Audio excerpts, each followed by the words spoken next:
Matt Whitaker, former U.S. Acting Attorney General. This is such a great conversation about America, our future, what's going to save our republic. We have a great football player. Matt Whitaker is here. Matt. They tried to bury me. They didn't realize I was a seed. It's a touchdown, Whitaker. Former acting U.S. Attorney General. Under President Trump. I'm going to be an unwavering supporter of law enforcement. Welcome to Liberty and Justice with your host, Matt Whitaker. Welcome to Liberty and Justice. I'm your host, Matt Whitaker. This week, I'm going to share with you a show that I did with Tim Murtaugh and Hogan Gidley called Line Drive Podcast. I hope you enjoy it. Remember, everything I'm doing is at Whitaker.tv, otherwise on social media at Matt Whitaker 46. Thanks for tuning in. So, Hogan, there's an awful lot going on. First of all, Sonny Joy Nelson gave birth to a little boy earlier this week, and she's not with us, and so that's fantastic news. That's kind of a weak excuse, but whatever. I mean, you know, if you would think that somebody who was dedicated to the podcast would be answering the That's right. If she were dedicated to this podcast, no, that's great. Congratulations for her and her husband. That's just wonderful, and it is wonderful. Look forward to having her back. Little Isaiah. But anyway, the show must go on. We've got a fantastic guest coming up today. We're going to talk about the fourth indictment of President Donald Trump and also the special counsel and the whole situation with Hunter Biden. And it's really going to be a great show because this is the Line Drive Podcast.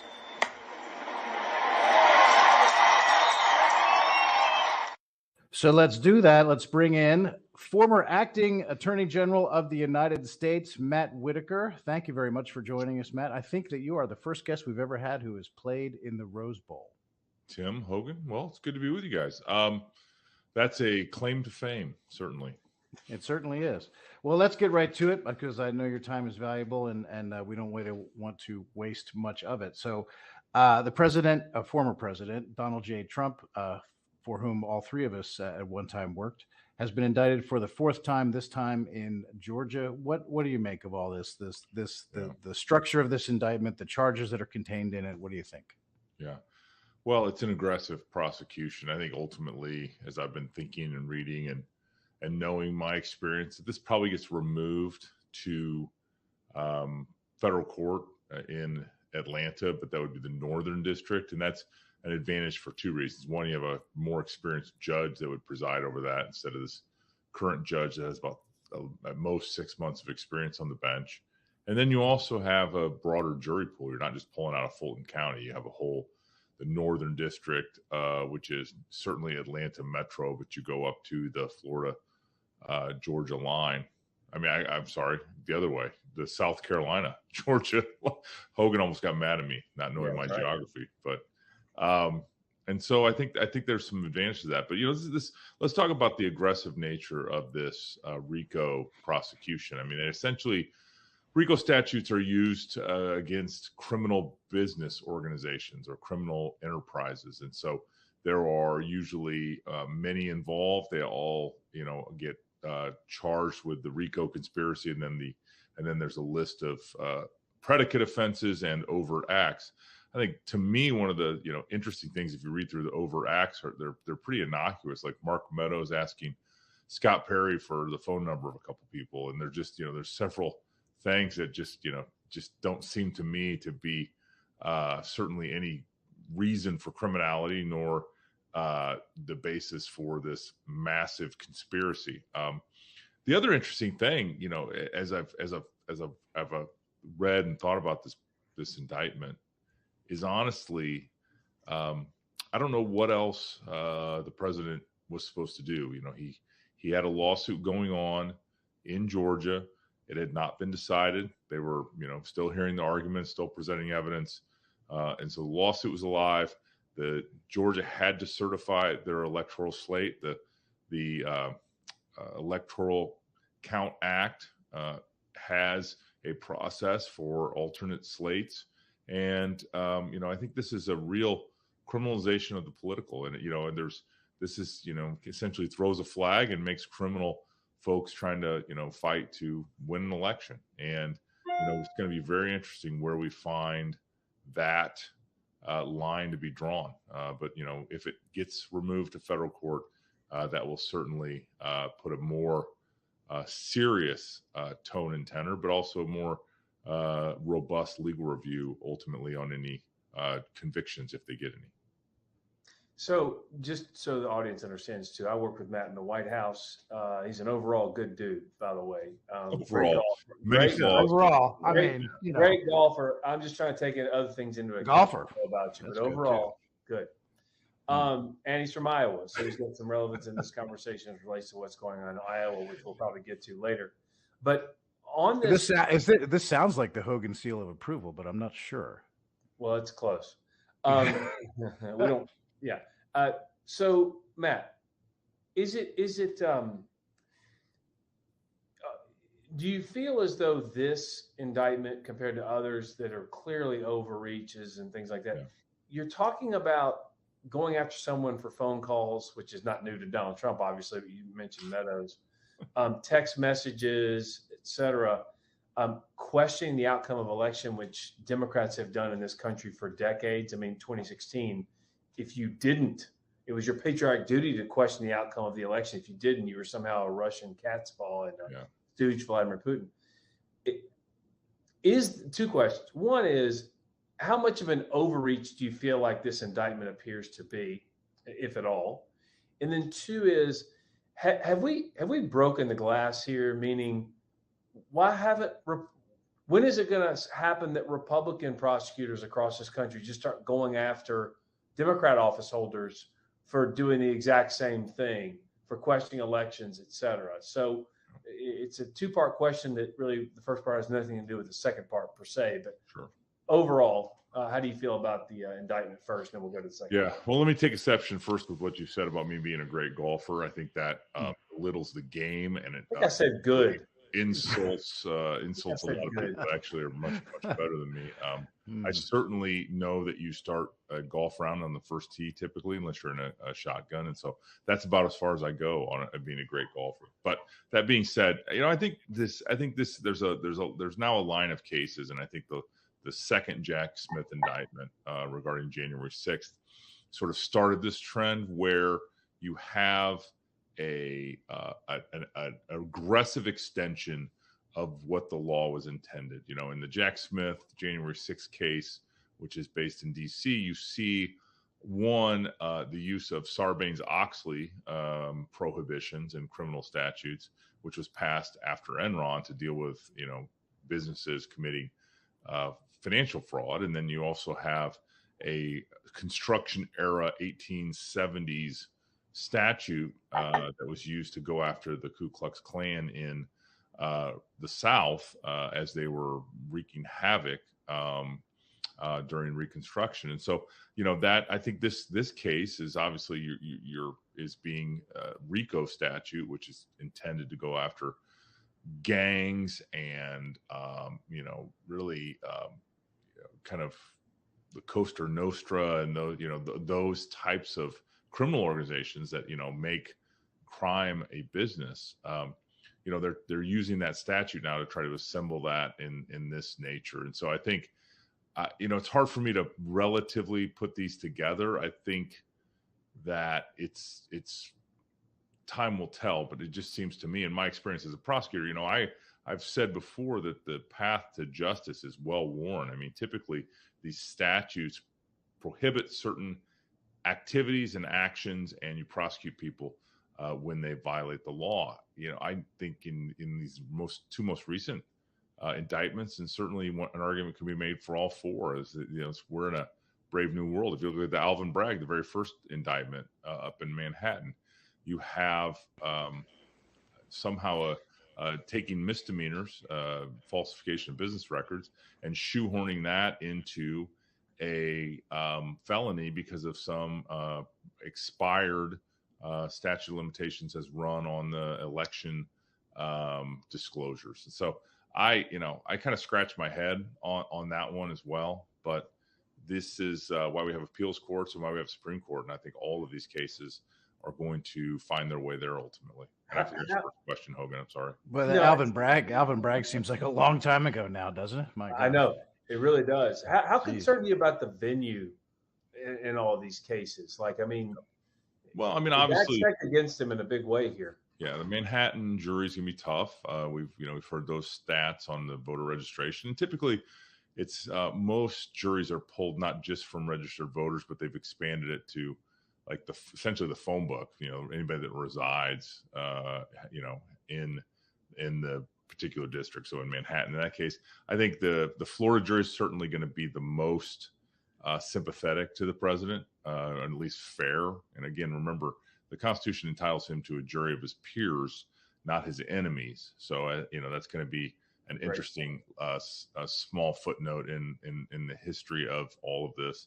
I think DC is an impossible jury pool. I mean, you saw what they did with the special counsel Durham's cases and how they, those cases were clear violations of law, and they just, jury nullified them. And then I think, if it stays in Fulton County, that, those registrations are also difficult. That, that would be a difficult jurisdiction. I think it'll ultimately end up in the Northern District of Georgia in the federal courts, and that's probably a fairly even fair jury pool. There's two separate questions here that everybody's been talking about in the media. The first one is obviously the political one, and it's pretty obvious from all the polling that we do polling at where I work at National Public Affairs and in South Carolina in particular. It shows that, like everywhere else, it's helping Trump in his path to the Republican nomination. But the legal question is a separate one, and you're just touching on it there with talking about the venues and what kind of juries might be constructed from those venues. And even if these indictments and all of the charges contained in them are overreach and an abuse of prosecutorial power, even if all that is true, the charges still exist, whether anyone thinks they're crap or not. And so that being the case, and looking ahead to juries that may be potentially hostile to the former president, he is what sort of legal jeopardy do you think he truly is in? Oh, Tim, that's a $1 million question. That's a tough question. Obviously nobody wants to be charged with a crime. I think that's the fact that he's still, fighting for the nomination and the presidency is a testament to just his, character and personality. But that being said, I think, ultimately these I think ultimately we'll go to trial by and large, and I don't know how they're going to turn out. I don't know when they're going to go. That's going to matter. There's just going to be a lot between now and whenever these go to trial, and certainly a lot of election is going to be come and go, and it's hard for me to predict. Typically the prosecutor controls when to charge a crime, but the defendant ultimately on when it's tried has a lot of control, and certainly if the Trump team wants, I think they'll be able to move these and slide these beyond, the election in 24.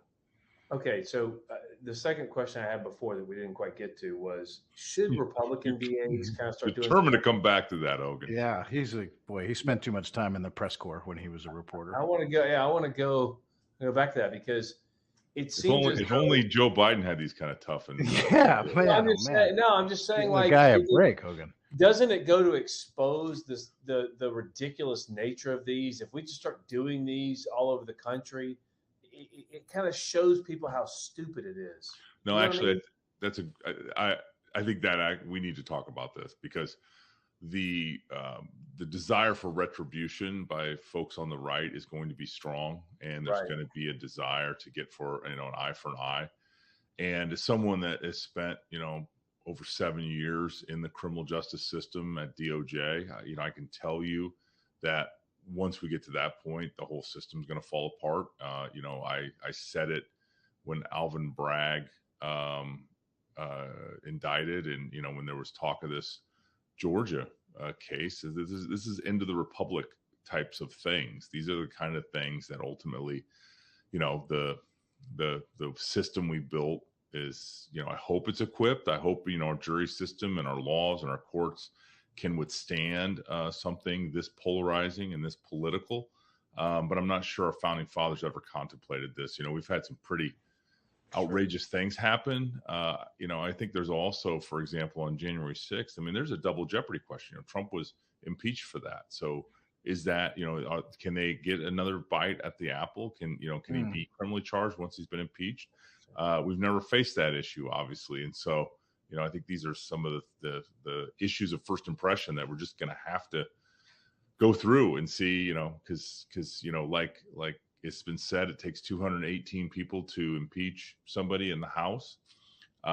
It also takes 5 Supreme Court justices to say what the law is. So I to some extent, I don't know. I don't know. I'm used to, like I said, the well-worn path of justice. Typically, there are a lot of cases that you can look up and say, this is how these typically turn out. This is a brand new, never before seen thing. Another one of these things that's never before seen. Now, one of the questions is the idea of, if he becomes president again, can he pardon himself? And on the federal things, it seems clear to everybody that, he could pardon himself on federal charges. But what about things that are in state court? There's divided opinion on that. I see a lot of folks say, no, he can't do that because federal obviously is different from state. But then I saw a guy like Mark Levin say, no, I disagree because of the supremacy clause and the federal laws being supreme. He could pardon himself on state charges. Do you have any thoughts on those? Well, the great one is great for a reason. So, I wouldn't want to quibble with him. Like I said before, these are issues of first impression. Certainly the Constitution provides for the impeachment power. It's very broad. It just says that power is vested in the president, and we'll have to see. And with separation of powers as it is, I'm not sure the Supreme Court can necessarily say that either. This is, this gets in a very esoteric legal land pretty quickly. Right. And this is another reason why I think you're going to see a real push. And Mark Meadows has already filed, and I think Rudy Giuliani has too, to remove the Georgia case to federal court, because then obviously that would be available for sure to be pardoned. Okay, so one thing is interesting, and then I want to ask you about Iowa too, but I find it fascinating that, a lot of things that Donald Trump was using as the defense when you're talking about Georgia and what he was trying to look into as far as election integrity, et cetera. A lot of those cases across the country are thrown out for standing, which is a fancy way of saying you don't have the right to bring this because you weren't harmed by whatever the thing is. I do find it fascinating that in order to defend himself, he's going to have to enter into evidence a lot of things that never saw the light of day from before. And there'll be an almost perilous relitigation of a lot of things that were accused of doing and not doing in the 2020 cycle. And I know you probably don't want to comment on that. I just find it interesting to me that that's something that after all this time and all those cases that got thrown out, now may be the time we actually have the conversation about some problems. And this, by the way, YouTube or Apple, this isn't about overturning anything. No one's saying that. I'm just saying it's just really interesting to see that if they can prove some instances of fraud, not widespread, just any fraud. How much fraud is okay? What's gonna end up happening in that particular case? But I digress. Yeah. Well, Hogan, first of all, I would love to hire you as my press and comms person if I ever need somebody. Sure. But I can do that. The second thing along those lines, I think that we need to know is that, especially in the Jack Smith January 6th case, you do have an issue of what Donald Trump believed. And did he have to reasonably believe that, or did he just believe it? And, he's an individual that gets to have his own, knowledge. And so, and what was the basis for that belief? So I think you will see, to your point, I think you will see some of that evidence come into place. You'll see all the affidavits that were, filed by real people that said they saw things. And so I just, it's going to be very interesting how far that goes for sure. Now, Tim, can we talk Iowa for a minute? Whatever you like. Yeah. Iowa football or just Iowa? He's from Iowa. He just got. Yeah, I know. He's a triple Hawkeye, aren't you? He just got back from Iowa. Oh, aren't you a triple Hawkeye? Yeah, I have 3 degrees from the University of Iowa. University of Iowa. All right. So tell us, you were there. Were you there for the fair? I went to the fair on Saturday, Sunday, and Monday. I don't want to admit that on Saturday night I went to the New Kids on the Block concert, so we won't even talk about that. Well, Sunday night I did go to Eric Church, which was a great show. And then on Monday, Senator Eric Schmidt came up and we flipped pork chops and voted in the straw poll and just kind of had a great time in Iowa at the fair. And Saturday there was this guy named what was his name? I think it was Donald Trump was there. And so did you see this? Were you there when the plane was circling? Yes, it was pretty epic. wild. I was actually at the pork tent. DeSantis was flipping pork chops, and all of a sudden, there goes Trump Force One flying right over the fairgrounds. It was a boss move. They also had this plane pulling a banner that just said "Be likable, Ron" with an exclamation point. I think that was an homage to the Jeb. And the thing when campaign. DeSantis was speaking and Trump Force One was circling the fairgrounds, so I tweeted that if you wrote this scene in a movie about a presidential campaign, the director would cut it because it's not believable. Like, this is too far fetched. Yeah, that's insane. That's kind of a lot of some of the things we deal with from time to time in Trump world, but they, it all seems to fit together and make sense in the context. Well, tell me how this fair or this campaign is kind of going in Iowa, how this fair compared to previous ones. Look, I've been there for Huckabee, Santorum, et cetera. I've been there many times. How does it feel? What's different about this election, this caucus versus the rest as you see it? That's actually a very insightful question. I think there's some things that we need to understand. Caucus campaigns used to be able to build to a crescendo on caucus day.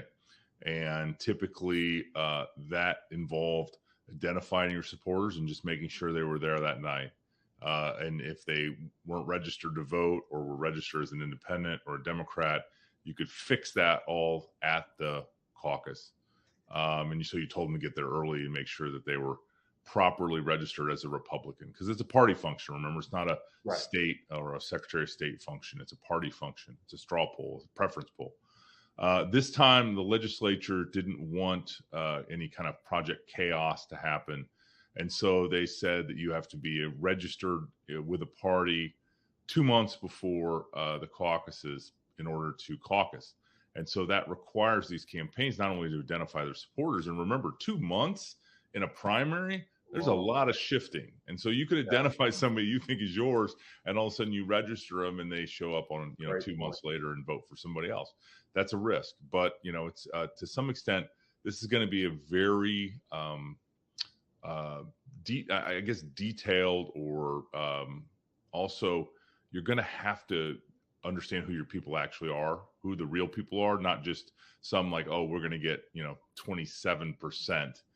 Is what our model shows. You're going to have to actually know what, if you have 160,000 or 200,000 people vote, who are your, 40,000 people? What are their names? Where do they live? You're going to, it's a massive endeavor, really, at the end of the day.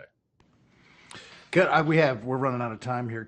I want to talk very briefly about Hunter and the special counsel that's been appointed. David Weiss. Do you know David Weiss?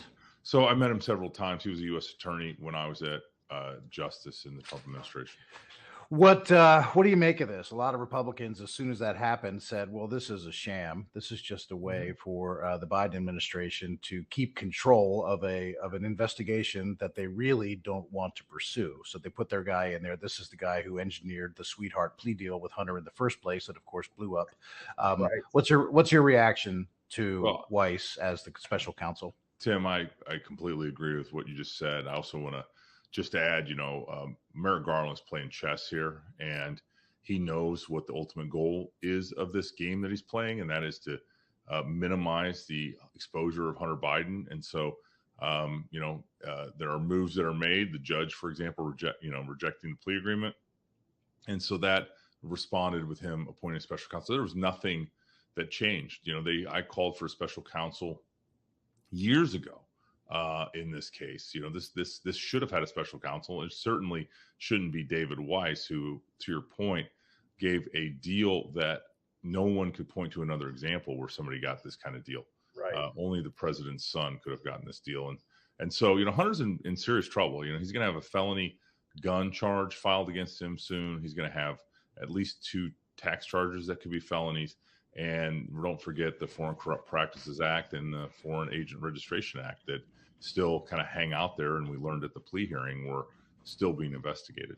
But if the FARA violation actually occurs here and they actually go after him there, does this ever eventually get to Joe Biden in any way, any significant way? Well, I mean, we have a prima facie case, which is a fancy way to say we have all the pieces and parts of a case for for a bribery. I mean, this is clearly, we know that the folks at Burisma wanted this prosecutor gone. We know that they were paying Hunter Biden, who is the son of the vice president. We know that the vice president went to Ukraine and hung, U.S. loan guarantees to $1 billion over Ukraine's head in order to fire this prosecutor. And so to me, I mean, that is, that's a prima facie case. I mean, now we just have to look at the motivations and, this in the last couple of weeks, we see where a guy that was, understood how this all fit together and understood Hunter's business dealings was on the plane to Ukraine on that trip with Joe Biden. So to me, it's somebody having the courage. I think the other problem is, the statute of limitations is probably run on that. I mean, that trip happened in 2015, and most statute of limitations, including the FCPA, would have run 5 years later. So we're probably talking 2020 that was gone. And, of course, I mean, there's a reason they impeached President Trump for this, for this phone call, for the perfect call, right? Because it was a good way to completely wag the dog and make everybody look the other way and think black was white. Amazing. Well, we look forward to tracing all these things, and we really appreciate your insight and your time here tonight. Matt Whitaker, the former acting Attorney General of the United States of America. Thank you very much for being with us. Congratulations. Really appreciate you, Matt. Thanks so much. Great insight. And this has been the Line Drive Podcast.